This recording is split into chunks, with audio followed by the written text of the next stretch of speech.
A very welcome to all of the my listeners and viewers. Today we are going to start a very important chapter of English grammar. First of all, we should know about grammar. What is grammar? व्याकरण क्या है? Grammar is actually or really the system of a language.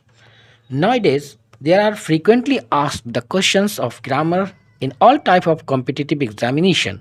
So it is necessary that we should prepare for it. Today we will study the English grammar in the main context of competitive exams so that we can get maximum score in the exams and success. So comes and let's start. What is grammar? व्याकरण क्या है?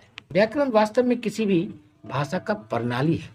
लोग इसे प्राय भाषा के नियम के रूप में विस्तृत करते हैं, पर वास्तव में भाषा की कोई नियम नहीं है.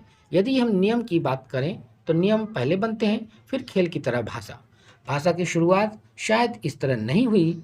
वास्तव में भाषा एक व्यक्ति द्वारा दूसरे व्यक्ति से भावनाओं का आदान प्रदान है. वक्त के साथ शब्दों, वाक्यांशों और वाक्यों में लोग इसे विकसित करते गए और वह आज भाषा या बोली के रूप में लिए. सभी भाषाएं समय के साथ बदलती रहती हैं, जिसे हम व्याकरण कहते हैं. व्याकरण वास्तव में किसी विशेष समय में भाषा का प्रतिबिंब है. तो क्या हमें भाषा सीखने के लिए व्याकरण का अध्ययन की आवश्यकता है? तो मेरा जवाब होगा नहीं. दुनिया में कई लोग व्याकरण के अध्ययन किए बिना सरलता और निपुणता से बोलते हैं. हमें ही लीजिए, हमें हिंदी व्याकरण का कितना ज्ञान है और हम किस तरह से बोलते हैं, लेकिन यदि बात हो अपनी मातृभाषा के अलावा अन्य भाषा सीखने की, तो शायद पहले हमें व्याकरण का ज्ञान होना चाहिए. यदि यह आपको कुशलता, तेजी और सरलता से सीखने में मदद करता है. जब एक भाषा की प्रणाली व्याकरण को समझते हैं तो आप किसी व्यक्ति या किताब के बिना ही समझ सकते हैं. तो viewers, as we know, generally we use words in generally. Let's and come starts. Today our topic is sentence, vakya. Generally we use words in groups. A group of words which makes a complete sense is called sentence. In other words, we can say a combination of words that makes a complete sense is called a sentence. It is very simple to understand the sentence. A group of words which can express a complete thought. वह शब्दों के समूह को हम वाक्य कहते हैं. लफ्ज़ों के मजमुआ को हम सेंटेंस कहते हैं, जुमला कहते हैं. हिंदी में वाक्य रचना निम्न प्रकार से है: कर्ता, क्रम, क्रिया. अंग्रेजी में सब्जेक्ट, ऑब्जेक्ट, वर्ब. जैसे यहाँ झनकार खाना खा रहा है. This is the example. Should always turn of sentence in English. कर्ता, क्रिया, क्रम. कर्ता सब्जेक्ट को कहते हैं, वर्ब क्रिया को कहते हैं और ऑब्जेक्ट क्रम होता है. जिसे झनकार इज ईटिंग द फूड. झनकार खाना खा रहा है. Subject. The subject answers the question who.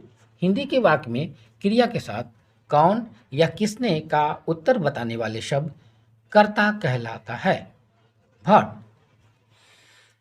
Verb means activity, काम. Verb tells something about subject. कार्य का करना या होना क्रिया कहलाता है. Object. The object answers the question what और whom. हिंदी के वाक्य में क्रिया के साथ क्या या किसने का उत्तर बताने वाले शब्द क्रम या ऑब्जेक्ट कहलाते हैं. Now we read the parts of the sentence. Each sentence has a subject to speak about and say or predicate something about that subject. So every sentence has two parts. There are two parts of the sentence. Number one, subject. A person and thing about which something is said to not is known as subject. वाक्य का वह भाग जिससे किसी व्यक्ति या वस्तु की जानकारी हो, वो कर्ता कहलाता है. Number two, predicate. Something which is said about the subject is called predicate. वाक्य का वह भाग जो कर्ता के बारे में कुछ कहे, विधेय या प्रेडिकेट कहलाता है. Example, Jhankar is eating the food. यहाँ झनकार सब्जेक्ट है and is eating the food predicate है। तो इस तरह हम देख रहे हैं कि किसी भी वाक्य में, किसी भी सेंटेंस में there are two parts. Number one is subject and number two is predicate. Subject वो होता है जो किसी व्यक्ति या वस्तु की जानकारी हो, वो कर्ता कहलाता हो, जिससे कोई भी व्यक्ति या कोई चीज़ के बारे में आपको पता चल रहा है कि तो वो सब्जेक्ट है। और प्रेडिकेट वो है जो सब्जेक्ट के बारे में कुछ बात बता रहा हो, कह रहा हो, वो प्रेडिकेट कहलाता है। Next we will know about the kinds of sentence. Generally, sentences are 5 types. Number 1, assertive sentence, interrogative sentence, 3, imperative sentence, 4, optative sentence, and 5, exclamatory sentence. Assertive sentence, इसमें दो तरह के सेंटेंस होते हैं, पॉजिटिव एंड नेगेटिव। हम आम बोलचाल में इसको कहेंगे हाँ वाले जुमले, जिसको हम एफर्मेटिव कहते हैं। और सेकंड जो है वो नेगेटिव सेंटेंस है। असर्टिव सेंटेंस मीन्स दो तरह के होते हैं, हाँ वाले जुमले और नहीं वाले जुमले। नंबर 2, नेगेटिव सेंटेंस, सिर्फ सवालात होते हैं, क्वेश्चंस होते हैं, प्रश्न पूछे जाते हैं। इसको विस्तार से देखेंगे। नंबर 1, असर्टिव सेंटेंस, निश्चयात्मक वाक्य। A sentence that makes a statement or declaration is called assertive sentence. वे वाक्य जिसमें साधारण रूप से कोई बात या कथन कहा जाए उन्हें साधारण या निश्चयात्मक वाक्य कहते हैं। सेंटेंस दो तरह के होते हैं। assertive sentence of 2 parts.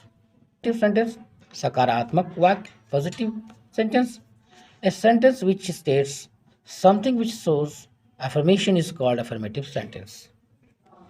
वे वाक्य जिसमें स्वीकार योग्य कथन कहा गया हो सकारात्मक वाक्य कहलाते हैं। फॉर एग्जाम्पल, झनकार एक होशियार लड़का है। झनकार इज एन इंटेलिजेंट बॉय। यहाँ पे झनकार के बारे में पॉजिटिव बात हो रही है, इसको हम एफर्मेटिव सेंटेंस कहेंगे। नंबर बी, नेगेटिव नकारात्मक sentence. A sentence which states something which shows denial is called negative sentence. वे वाक्य जिनमें नकारात्मक शब्दों का प्रयोग होता हो नकारात्मक वाक्य कहलाते हैं। एग्जाम्पल, सुनील एक होशियार लड़का नहीं है। Sunil is not an intelligent boy. Is not an intelligent boy, होशियार लड़का नहीं है। तो हमने देखा कि असर्टिव सेंटेंस में दो टाइप्स हैं, एक एफर्मेटिव और एक नेगेटिव, एक सकारात्मक और एक नकारात्मक। दो तरह की बातें होती हैं। में जो भी बातें होगी वो पॉजिटिव होंगी, नकारात्मक में जो भी बातें होंगी वो नेगेटिव होंगी। 2 नंबर, इंटरोगेटिव सेंटेंस, वाचक वाक्य। A sentence which asks questions और inquiries about something is called interrogative sentence. वे वाक्य जो प्रश्न पूछे या किसी के बारे में खोज करे, ये प्रश्नवाचक वाक्य कहलाते हैं। A sentence which asks question or inquires about something is called interrogative sentence. यहाँ interrogative sentence के भी दो टाइप्स हैं। Interrogative sentence of 2 types. Sentences starting with helping verb. सहायक क्रिया से प्रारंभ होने वाले वाक्यों का उत्तर हाँ या ना में आता है। क्या सुनील एक ईमानदार लड़का है? Is Sunil an honest boy? क्या राम पढ़ रहा होगा? Will Ram be reading? यहाँ पे हेल्पिंग वर्ब इज, विल, ये हेल्पिंग वर्ब है।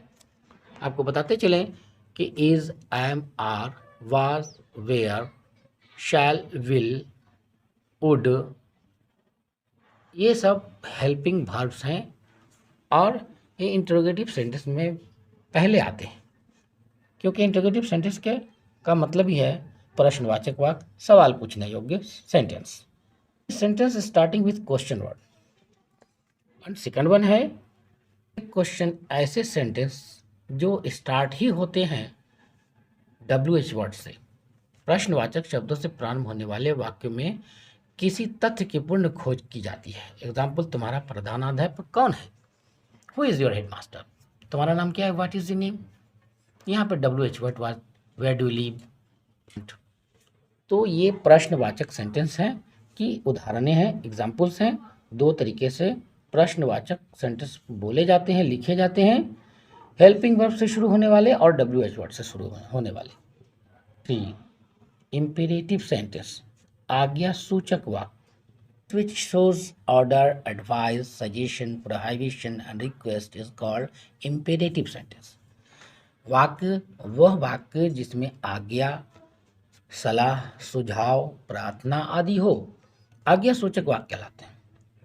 ऐसे वाक्य जिसमें लगे कि कोई ऑर्डर हो, मिल रहा हो, कोई सलाह मशवरा हो, सुझाव हो, रिक्वेस्ट हो, तो ये जो चीज़ें हैं ये इम्पेरेटिव सेंटेंस के अंतर्गत आती हैं, आज्ञा सूचक वाक्य।